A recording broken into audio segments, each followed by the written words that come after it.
നമസ്കാരം, ഭാരത് ലൈവിലേക്ക് സ്വാഗതം. ലസിത ഒരു ബി.ജെ.പി അനുഭാവിയായി, ഒരു ബി.ജെ.പി പ്രവർത്തകയായി തന്നെ, അനുഭാവി എന്നല്ല, ഒരു സജീവ പ്രവർത്തക തന്നെയാണ് ലസിത. അപ്പോ ഈ വരുന്ന തെരഞ്ഞെടുപ്പുകളിലേക്ക് ഉള്ള ഒരുക്കങ്ങളെല്ലാം ബി.ജെ.പി സംസ്ഥാനമൊട്ടാകെ തുടങ്ങിക്കഴിഞ്ഞിട്ടുണ്ട്. ശ്രീ രാജീവ് ചന്ദ്രശേഖരന്റെ നേതൃത്വത്തിൽ വൻ പദ്ധതികളാണ് എന്നൊക്കെയാണ് കേൾക്കുന്നത്. ലസിതയ്ക്ക് എങ്ങനെ തോന്നുന്നു, ഈ വരുന്ന തെരഞ്ഞെടുപ്പുകളിൽ ബി.ജെ.പിക്ക് നല്ല പ്രകടനം കാഴ്ചവെക്കാൻ കഴിയുമോ? കൂടുതൽ സീറ്റുകൾ തദ്ദേശ തെരഞ്ഞെടുപ്പിലായാലും വരുന്ന നിയമസഭാ തെരഞ്ഞെടുപ്പിലായാലും കൈയടക്കാൻ കഴിയുമോ? ബി.ജെ.പിക്ക് ഒരു ആധിപത്യം പുലർത്താൻ കഴിയുമോ? തീർച്ചയായിട്ടും കഴിയും എന്നാണ് എൻ്റെ ഒരു അഭിപ്രായം. നല്ലൊരു നേതൃത്വം അതിനായിട്ട് പരിശ്രമിക്കട്ടെ എന്നുള്ള ഒരു ആത്മാർത്ഥമായിട്ടുള്ള ഒരു പ്രാർത്ഥനയും കൂടി ഉണ്ട്. അല്ല, അതിനായി ബി.ജെ.പിയുടെ പ്രവർത്തനങ്ങളെ എങ്ങനെ വിലയിരുത്തുന്നു? ബി.ജെ.പിയുടെ പ്രവർത്തനങ്ങൾ താഴെ തട്ടിലേക്കും കൂടി കൊണ്ടുവരണമെന്നാണ് എൻ്റെ ഒരു അഭിപ്രായം. എൻ്റെതായ അഭിപ്രായമാണ്. താഴെ തട്ടിലും കൂടി നല്ല രീതിയിൽ പ്രവർത്തനം കാഴ്ചവെച്ചു കഴിഞ്ഞാൽ മാത്രമേ ഇനിയൊരു നിയമസഭാ ഇലക്ഷനിൽ നല്ല രീതിയിൽ വോട്ട് പിടിക്കാൻ പറ്റും.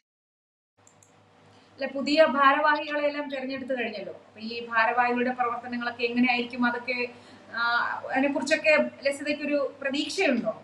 പുതിയ ഭാരവാഹികളെ കുറിച്ച് പ്രതീക്ഷയുണ്ട്.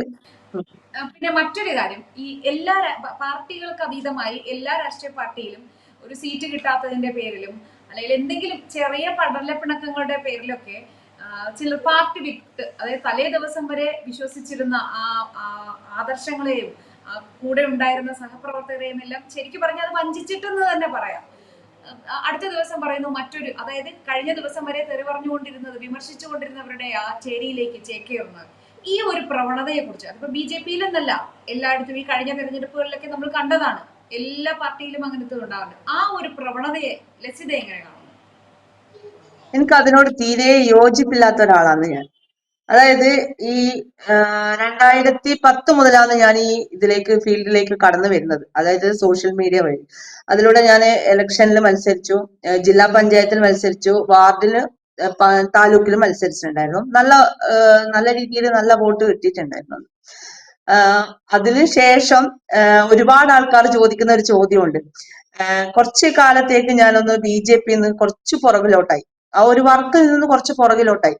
വീടാക്രമണം എല്ലാം ഉണ്ടായ ആ സമയത്തല്ല, അതിനുശേഷം 2018 അപ്പൊ എന്നോട് ചോദിച്ചൊരു കാര്യമുണ്ട്, ചേച്ചി ഇനിയിപ്പം പരിപാടിക്കൊന്നും അല്ലെങ്കിൽ ഈ ഒരു സ്ഥാനത്തേക്കൊന്നും കാണുന്നില്ല, എന്താന്ന് സംഭവം? കുറെ ആൾക്കാർ പറഞ്ഞു തന്നെ ബി.ജെ.പിന്ന് പുറത്താക്കി, പിന്നെ ബി.ജെ.പിന്ന് ചവിട്ടിത്താഴ്ത്തി എന്നുള്ള കുറെ കാര്യങ്ങളെല്ലാം ഞാൻ കേട്ടതേ. പക്ഷെ എന്നോട് ഔദ്യോഗികമായിട്ട് ആരും പറഞ്ഞിട്ടില്ല.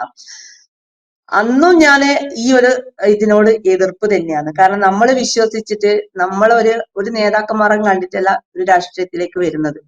ആ ഒരു ഭഗവത് ധ്വജം, ആ ഇതിലാണ് ഞാൻ ഉൾപ്പെടെയുള്ള ആൾക്കാർ ഇതിലേക്ക് വന്നത്. ഞാൻ ഈ ബി.ജെ.പിനെ കാട്ടിയും ഇഷ്ടപ്പെട്ട RSS എന്ന് പറയുന്നത് നമ്മളെ എന്താ പറയേണ്ടത് സംഘടനയാണ്.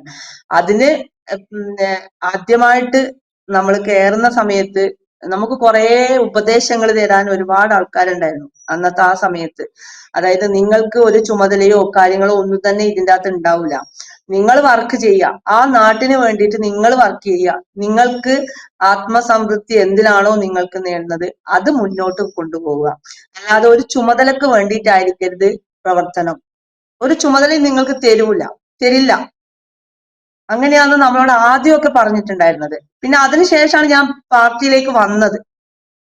ഒരു ബി.ജെ.പി ഒരു മഹിളാ മോർച്ചയിലേക്ക് വരുന്നത് തന്നെ അതിനുശേഷമാണ്. അതിനുശേഷം വന്ന സമയത്താണ് ഞാൻ പിന്നെ മണ്ഡലത്തിലേക്ക്, ജില്ലയിലേക്ക്, അങ്ങനെയുള്ള സ്ഥാനക്കയറ്റങ്ങളിലേക്ക് പോയത്. പക്ഷെ എനിക്കത് ഇല്ലാതിരുന്നിട്ടും എനിക്കൊരു പ്രശ്നമായിട്ട് തോന്നിയിട്ടില്ല. കാരണം അവർക്ക് താല്പര്യം ഉണ്ടെങ്കിൽ അവരെടുക്കട്ടെ. നമുക്ക് ബി.ജെ.പി എന്ന ഒരു പ്രസ്ഥാനത്തിനോട് വളരെ, അതായത് ചെറുതു മുതലേ ഇഷ്ടം തോന്നി, ഇതിലേക്ക് വന്നു.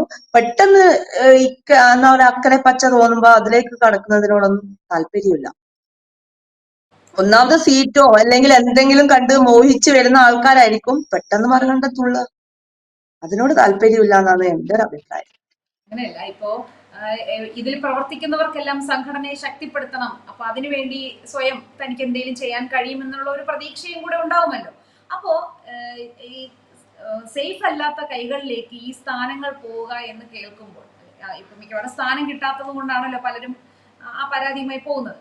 അപ്പോൾ ആ ഒരു സ്ഥാനങ്ങളിൽ അത് അർഹരല്ലാത്തവർക്ക് വന്നു ചേരുമ്പോൾ ഉണ്ടാകുന്ന, അതായത് ആ പ്രസ്ഥാനത്തെ ഉയർത്തിക്കാട്ടാൻ വേണ്ടി, അത് പ്രസ്ഥാനത്തിന് ദോഷം വരും എന്ന് ചിന്തിച്ചിട്ട് ഉണ്ടാകുന്ന ഒരു ചേതോ വികാരമായിട്ട് അതിനെ കണക്കാക്കാമോ, ഈ മാറിപ്പോകുന്നതിനെയും പിണങ്ങി പോകുന്നതിനെയൊക്കെ? അതിനെപ്പറ്റി അഭിപ്രായം പറയാൻ ഞാൻ വലിയൊരാളൊന്നല്ല, ഞാൻ ശിശുവാണ്. അതിനെപ്പറ്റി ഉള്ള അറിവ് വെച്ച് പറയാമല്ലോ. അല്ല, അതിനെപ്പറ്റി പറയാന്ന് പറഞ്ഞു കഴിഞ്ഞാല് നമ്മളിപ്പം എന്തെങ്കിലും ആഗ്രഹിച്ച് വരുന്ന ആൾക്കാരായിരിക്കും എന്നാണല്ലോ അതിനർത്ഥം. എന്തെങ്കിലും ഒരു പാർട്ടിയിൽ എന്തെങ്കിലും ഒരു സ്ഥാനം കിട്ടണം, അല്ലെ ആ സ്ഥാനം കിട്ടിയാലേ മാത്രമേ നമുക്ക് അതിൻ്റെ അകത്ത് വർക്ക് ചെയ്യാൻ പറ്റൂ, അല്ലെ അതിൻ്റെ അകത്തൂടെ എന്തെങ്കിലും ലാഭം കിട്ടും എന്ന് വിചാരിച്ച് വരുന്ന ആൾക്കാർക്ക് ഒരു പക്ഷെ അത് കിട്ടിയിട്ടില്ലെങ്കിൽ നേരെ മറുതണ്ടം ചാടും. അത് സ്വാഭാവികം, അത് എല്ലാ രാഷ്ട്രീയ പാർട്ടിയിലും ഉണ്ടാവും. അല്ല, അപ്പൊ അത് പറഞ്ഞു വരുന്നത്, ഇപ്പൊ ഏതൊരു പ്രസ്ഥാനത്തിലായാലും അവർ ആഗ്രഹിച്ചത് കിട്ടിയില്ലെങ്കിൽ അപ്പോ പാർട്ടി നശിച്ചു പോകും എന്നൊരു പേര് പറയാതെ പാർട്ടിക്കുള്ളിൽ നിന്ന് തന്നെ ആ പാർട്ടിക്ക് വേണ്ടി പോരാടുക എന്നതാണ് അഭികാമ്യം, അല്ലേ? അതെ, ഒരു സ്ഥാനത്തിന് വേണ്ടിയിട്ടായിരിക്കരുത്, നമുക്ക് ഒരു രാഷ്ട്രത്തിന് വേണ്ടിയിട്ട് സേവനം എന്താണോ ചെയ്യുന്നത് അത് BJP-യിലൂടെയാണ് ജനങ്ങൾക്ക് മനസ്സിലാക്കുന്നത്. അപ്പം ആ ഒരു രാഷ്ട്രത്തിന്റെ കൂടിയും BJP-യുടെ കൂടിയും നിൽക്കുക, ഒരു സ്ഥാനമാനത്തിന് വേണ്ടിയിട്ട് നിൽക്കണ്ട എന്നുള്ള ഒരു അഭിപ്രായമാണ് എന്റെ ഭാഗത്തുനിന്ന് പറയാനുള്ളത്. അല്ല, അങ്ങനെയല്ല. BJP പുതിയ ഭാരവാഹി പട്ടിക വന്നപ്പോൾ തന്നെ ചില മാധ്യമങ്ങളെല്ലാം വളരെയധികം വിമർശനങ്ങൾ ഉന്നയിക്കുന്നുണ്ടായിരുന്നു. അതായത് അർഹതപ്പെട്ടവർക്കൊന്നും കിട്ടിയിട്ടില്ല എന്നൊക്കെ പറഞ്ഞിട്ട് വലിയ വലിയ വിലാപങ്ങളായിരുന്നു ചില മാധ്യമങ്ങൾ തന്നെ നടത്തിയത്. അതിനെ കുറിച്ച് എന്താ പറയുന്നത്? മാധ്യമങ്ങൾ സ്വതവേ അങ്ങനെ തന്നെയാണല്ലോ, അത് പറയേണ്ട ആവശ്യമില്ലല്ലോ. മാധ്യമങ്ങൾ വളച്ചൊടുക്കുന്ന കാര്യത്തിൽ നമ്പർ 1 ആണല്ലോ.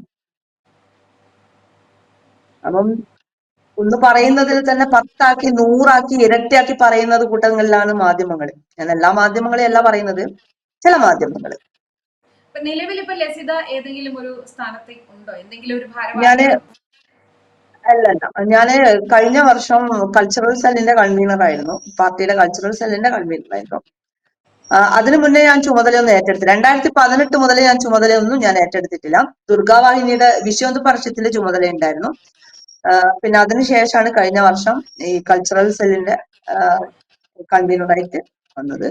ഇപ്പം പിന്നെ പുതിയ ഭാരവാഹിത്വം വന്നല്ലോ, അതിനുശേഷം ചുമതലയൊന്നും വന്നു. അപ്പൊ ഇപ്പൊ ചുമതല എടുക്കാൻ ആഗ്രഹിക്കുന്നു. അല്ല, അങ്ങനെ ഒരു ചുമതലയിൽ ഇലക്ഷൻ അല്ലേ വരുന്നത്. ഉണ്ടായിരുന്ന നിലയ്ക്ക് അപ്പൊ ഇനി ഇപ്പൊ ചുമതലയില്ല, അപ്പൊ ഇനിയുള്ള പ്രവർത്തനങ്ങളിൽ ഈ ഒരു വിഷയം ലസിതയെ യാതൊരു തരത്തിലും ബാധിക്കില്ലല്ലോ. എങ്ങനെയാണോ പ്രവർത്തിച്ചു കൊണ്ടിരുന്നത് അതുപോലെ തന്നെ ഇനിയും ലസിത പാർട്ടിയിൽ നിന്ന് തന്നെ പ്രവർത്തിക്കുമല്ലോ. പാർട്ടിന്റെ അത് പരിപാടിക്കെല്ലാം വിളിച്ചു കഴിഞ്ഞാൽ പോവും. പരിപാടിക്ക് ഇപ്പൊ മണ്ഡല ഇതിലാണെങ്കിൽ പരിപാടിക്ക് അവര് വിളിക്കുമ്പോ പോവും. പിന്നെ കേസുകള്, ഒരുപാട് കേസുണ്ട്. ഇപ്പൊ രാവിലെ എനിക്ക് തോന്നുന്നത് കണ്ണൂർ ജില്ലയിൽ വെച്ചിട്ട് ഏറ്റവും കൂടുതൽ കേസ് എനക്കാണെന്നാ തോന്നുന്നത്, ലേഡീസിന്റെ കൂട്ടത്തില്. അല്ല, ഈ തുടക്കത്തിൽ വീട് ആക്രമിച്ച കേസൊക്കെ പറഞ്ഞിരുന്നില്ലേ, അതൊന്ന് വിശദീകരിക്കാം. എങ്ങനെയായിരുന്നു ആ സംഭവം ഉണ്ടായതെന്ന്? 2010 ഞാൻ ഈ പ്ലാറ്റ്ഫോമിലേക്ക് വരുന്നത് തന്നെ. സോഷ്യൽ മീഡിയ എന്ന് പറഞ്ഞാൽ അതിന് മുന്നേ ഉണ്ട്, പക്ഷെ അത് 2010 കുറച്ചും കൂടി ഈ സോഷ്യൽ മീഡിയയിലൂടെ കമ്മ്യൂണിസത്തിനെ പറ്റിയിട്ട് തുറന്നു കാട്ടാൻ തുടങ്ങിയത്. അപ്പൊ അതിനുശേഷം ആരാണ്, ഞാൻ പേര് എന്റെ ലസിത പാലക്കൽ എന്നല്ലായിരുന്നു, ലസിത പി എന്ന് മാത്രമായിരുന്നു ഇട്ടിരുന്നത്. പിന്നെ ഇലക്ഷനെ സംബന്ധിച്ചിടത്തോളം ഒറിജിനൽ പേര് തന്നെ ഇടണം എന്ന് പറഞ്ഞ് അതിനുശേഷമാണ് ലസിത പാലക്കൽ എന്നുള്ള പേര് ഞാൻ ഇട്ടത്. അതിനുശേഷം എന്റെ നാട്ടുകാർക്ക് ഞാനാണ് എന്നുള്ള ഒരു കാര്യം അറിഞ്ഞു. ഇലക്ഷന് മത്സരിക്കുന്നതും ഞാനാണ്. അന്ന് എത്രയോ കൊല്ലങ്ങൾക്ക് ശേഷം അവിടെ ഒരു സ്ഥാനാർത്ഥിയായി BJP സ്ഥാനാർത്ഥിയായിട്ട് വരുന്നതാണ്, അതും ഒരു ലേഡി. അന്ന് എനിക്ക് ചെറിയ ഏജ് വന്നു, 25 വയസ്സാണ് അന്ന് പ്രായം. അപ്പൊ എന്റെ കൂടെ നിൽക്കുന്ന ആൾക്കാരൊക്കെ ഒരു എന്താ പറയുക പക്വതയുള്ള ആൾക്കാരൊക്കെയാണ്. CPM-ന്റെ ആൾക്കാർ എന്ന് പറഞ്ഞു കഴിഞ്ഞാല് അറിയാലോ, പരിഹാസത്തില് നമ്പർ 1 ആണല്ലോ. ഒരുപാട് പരിഹാസങ്ങൾ ഞാൻ ഏറ്റുവാങ്ങിയിട്ടുണ്ട്. അവിടെ വെറും 4 വോട്ട് കിട്ടുന്ന സ്ഥലത്ത് നീ എന്തിനാ ഇലക്ഷന് നിൽക്കുന്നത്, ആ 4 വോട്ടിന് വേണ്ടിയിട്ടാണോ നീ ഇലക്ഷന് നിൽക്കുന്നത് എന്നൊക്കെ ചോദിച്ച് പരിഹാസത്തിന്റെ ഇതായിരുന്നു. പക്ഷെ റിസൾട്ട് വന്ന ശേഷം എനിക്ക് 300 വോട്ടിന്റെ അടുത്ത് കിട്ടിയിട്ടുണ്ടായിരുന്നു. പിന്നെ ജില്ലാ പഞ്ചായത്തിലും അതുപോലെ തന്നെ മത്സരിച്ചു. ഒരുപാട് പിന്നെ എന്താ പറയുക ഭീഷണികളും, അവിടെ സ്ഥാനാർത്ഥിയായിട്ട് നിൽക്കാൻ പാടില്ല, അവിടെ സ്ഥാനാർത്ഥിയായിട്ട് നിൽക്കുന്ന ആരാണെങ്കിലും അവിടെ തലേന്ന് ആ സ്ഥാനാർത്ഥിനെ കാണൂല, ഒന്നിക്കല് എവിടെയെങ്കിലും കൊണ്ടുപോയിട്ട് വിടുക ചെയ്യുക. അവിടെയാണ് കതിരൂര് പോലെയുള്ള സ്ഥലങ്ങൾ അങ്ങനെയാണ്. അതിനുശേഷം ഞാനൊരു സ്ഥാനാർത്ഥിയായി മത്സരിച്ചത് മാത്രമല്ല 10,000 ചില്ലറ വോട്ടും കിട്ടി. ജില്ലയിൽ വെച്ച് നല്ലൊരു വോട്ട് എനിക്ക് കിട്ടി അവിടെ കതിരൂര്. അതിനുശേഷം CPM-ന്റെ ആൾക്കാര് നിരന്തരം വീട് ആക്രമിക്കാൻ തുടങ്ങി. അവിടുന്ന് മാറിക്കഴിഞ്ഞാൽ മാത്രമേ വീട് ഒന്നും ചെയ്യാണ്ട് നിൽക്കുന്നു. പിന്നെ എവിടെ ആക്രമണം വന്നോ എന്റെ വീട് ആദ്യം പൊളിക്കുക. അങ്ങനെ ഞാൻ കുറച്ച് എന്റെ അനിയത്തിന്റെ വീട്ടിൽ വന്നത്. അനിയത്തിന്റെ വീട്ടിൽ വന്ന സമയത്ത് ഇവിടെയും അവരാക്രമിച്ചു വീട്. ഈ വീട് ആക്രമിക്കുമ്പോ ലസിത അതിനെതിരെ പരാതി ഒന്നും കൊടുത്തിരുന്നില്ലേ? ഒരുപാട് പരാതി, ഇപ്പോഴും പരാതി നടക്കുന്നുണ്ട്. പരാതി കേസുമായിട്ട് മുന്നോട്ട് പോവാണ്. വീടാക്രമണത്തിന്റെ കേസൊക്കെ ഇപ്പോൾ നിലവിൽ ഉണ്ട്. എനിക്ക് തോന്നുന്നത് ഒരു 8-9 പ്രാവശ്യമാണോ 10 പ്രാവശ്യമാണോ, എനിക്ക് ഓർമ്മയില്ല, കൃത്യമായിട്ട് ഓർമ്മയില്ല. ഈ മത്സരങ്ങളിലെല്ലാം, തെരഞ്ഞെടുപ്പുകളിലെല്ലാം ലസിതയുടെ എതിരാളികൾ ആരായിരുന്നു? പ്രഗത്ഭരായ ആർക്കെതിരെയെങ്കിലും മത്സരിച്ചിട്ട്? കണ്ണൂർ ജില്ലയിലെ ജില്ലാ പഞ്ചായത്ത് സ്ഥാനാർത്ഥിയായിട്ടുള്ളത് ഒരു റംലത്ത് എന്നാണ്. അവിടെ കതിരൂർ തന്നെയുള്ള CPM-ന്റെ ഫേമസ് ആയിട്ടുള്ള ഒരാളാണ്, ഒരു ലേഡിയാണ്. അവരെ കൂടിയാണ് ഞാൻ മത്സരത്തിൽ ഇറങ്ങിയത്. വാർഡിലാണെങ്കിൽ കോൺഗ്രസ് വാർഡാണ്. CPM-ന്റെയും കോൺഗ്രസിന്റെയും കുത്തക വാർഡാണത്. അപ്പം 5 വർഷം CPM ആണെങ്കിൽ 5 വർഷം കോൺഗ്രസ്, അവര് അഡ്ജസ്റ്റ്മെന്റിലൂടെ നടക്കുന്ന ഒരു വാർഡും കൂടിയാണ്. അപ്പൊ അവിടെയാണ് ഞാൻ അവിടെ ഇലക്ഷന് മത്സരിക്കാൻ നിന്നത്. അവിടെ നിനക്ക് 310 ആണോ 300 ആണോ എന്നറിയില്ല, ഓർമ്മയില്ല, കുറെ വർഷമായില്ലേ, അതിനെപ്പറ്റി ഞാൻ ചിന്തിക്കാറില്ല. അപ്പൊ അതൊക്കെ എന്താ പറയേണ്ടത്, ഒരു സ്വപ്നം പോലെയാണ് ഇപ്പൊ കാണുന്നത്.